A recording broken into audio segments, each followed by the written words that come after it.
লট size কখনো fix থাকবে না, ঠিক আছে? লট সাইজ কখনো ফিক্স থাকে না। কেন লট সাইজ ফিক্স বলতে, লট সাইজ মানে তোমার সবসময় একটা লটই ফিক্স থাকে যে এই লটটা সবসময় আছে, কিন্তু বলতে গেলে যে লট সাইজটা তুমি ইউজ করবে ওটা ডাইনামিক থাকে। মানে কীরকম, ধরো ফর এক্সাম্পল ধরো এখান থেকে আমি একটা ট্রেড নিচ্ছি, ওকে?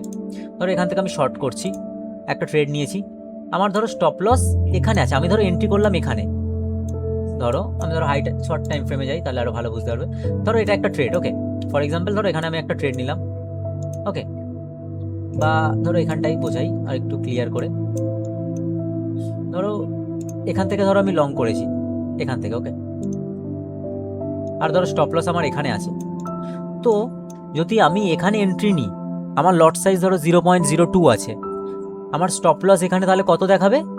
ধরো $30 আছে এখানে এন্ট্রি নিলে।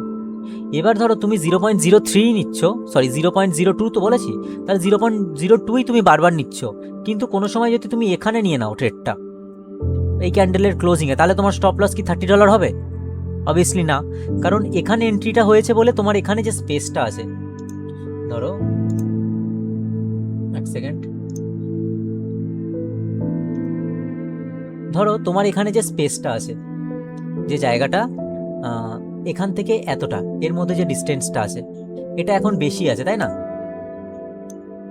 এখান থেকে ডিস্টেন্সটা বেশি আছে,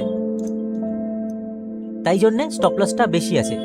কিন্তু তোমার এখান থেকে এর ডিস্টেন্সটা যখন তুমি নিচে নেবে আরো, তখন তোমার স্টপ লসটা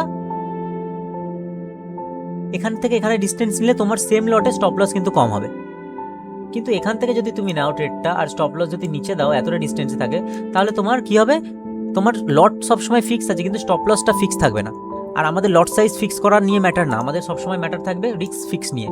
কারণ তোমার পার ট্রেডে তুমি 0.5% বা 1% রিস্ক নিচ্ছ, মানে 0.5 মানে ধরো তুমি একটা 5K অ্যাকাউন্টে $25 তুমি রিস্ক নিচ্ছ, বাট ইট $25 রিস্ক নিতে হবে, সেটা যদি এখানে থেকে হয় এত দূর তাহলে ঠিক আছে, যদি এখানে নাও তাহলে এখানে সেইভাবে রিস্ক নিতে হবে। এবার তোমাকে সেইভাবে ট্রেডটা নিতে হবে। ধরো ফর এক্সাম্পল তুমি যে ট্রেডটা নিচ্ছ, ট্রেডটা তো এমন না যে তুমি আসলো আর সাথে সাথে নিয়ে নিলে না বুঝে শুনে।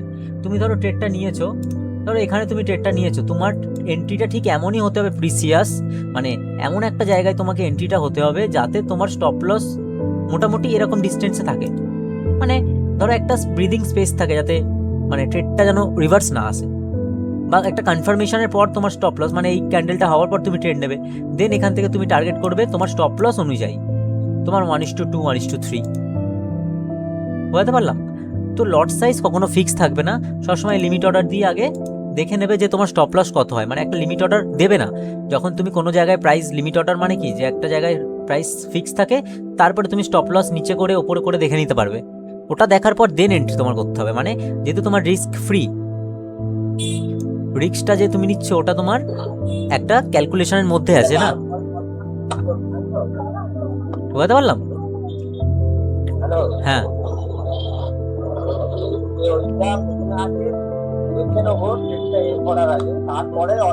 হ্যাঁ হ্যাঁ, যদি যদি মনে হয় যে আমার রিস্ক মানে লট সাইজ অনুযায়ী যদি মনে হয় যে ডিস্টেন্স অনেক দূরে, তাহলে লিমিট অর্ডার দিয়ে আগে দেখে নিতে হবে কত স্টপ লস হচ্ছে, বা একটা আইডিয়া পেয়ে যাবে সাথে সাথে যে যে এখানে আমি আমার স্টপ লস, ধরো আমি এখানে ধরো একটা ট্রেড নিতে চাই, আমি এখানে ট্রেডটা পাঞ্চ করব, আর আমার স্টপ লস এখানে দিলে আমার স্টপ লস কত হচ্ছে, যদি দেখি যে আমার $30 স্টপ লস হচ্ছে আমার লটের সাইজ অনুযায়ী, তাহলে আমার ওই লটটা ফিক্স থাকবে।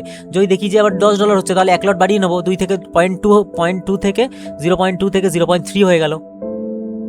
কারণ আলটিমেট আমার রিস্ক ম্যানেজমেন্টটা ফিক্স রাখতে হবে, লট কখনো ফিক্স থাকবে না। কারণ আমার লট যদি লস আমার হয়ে যায় তাহলে ওটা আমি মানে ধরো বেশি লট নিয়ে নিলাম কিন্তু আমার রিস্ক ঠিক নেই, তাহলে আমার কি লস হয়ে যাবে না, আর রিস্ক রেওয়ার্ডটাও ঠিকঠাক হবে না।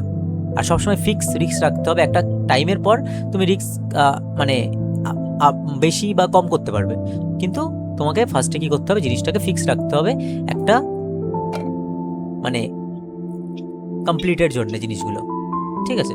তো আর কারো কোনো প্রবলেম আছে লট সাইজ, রিস্ক মানে আর কিছু নিয়ে?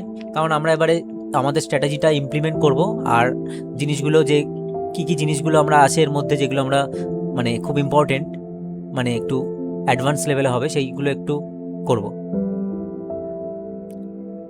ওকে, কারোর যদি কোনো প্রবলেম না থাকে দেন আমরা স্টার্ট করব আমাদের যে আলটিমেট স্ট্র্যাটেজি, যেটা তোমাদের আমি দেখিয়েছি, যেটা তোমাদের আমি বলেছি, সেই জিনিসটাকেই আজকে পুরোপুরি ব্রেকডাউন করব, ঠিক আছে? আর তার সাথে সাথে যখন যেখানে যে জিনিসটা খুব ইম্পর্টেন্ট, যেমন লিকুইডিটি সুইফট, ওই জায়গাটায় কী কী ইমব্যালেন্স আমরা দেখতে পারবো, কী কী চেঞ্জেস দেখতে পাবো, সেইগুলোকে আমরা অ্যানালাইসিস করব। ওকে, তো ফার্স্ট অফ অল তোমাদের একটা জিনিস মাথায় রাখতে হবে, সবথেকে বেশি ইম্পর্টেন্ট, যে প্রাইস, যে লিকুইডিটিটা, যেখানে লিকুইডিটি কোথায় রয়েছে। তো আমরা জানবো এই লাইনের মধ্যে আমরা দুটো জায়গায় লিকুইডিটি পাবো। তোমাদের আগেও বলেছি দুটো জায়গায় লিকুইডিটি থাকে সবসময়, সুইংয়ের লোতে আর সুইংয়ের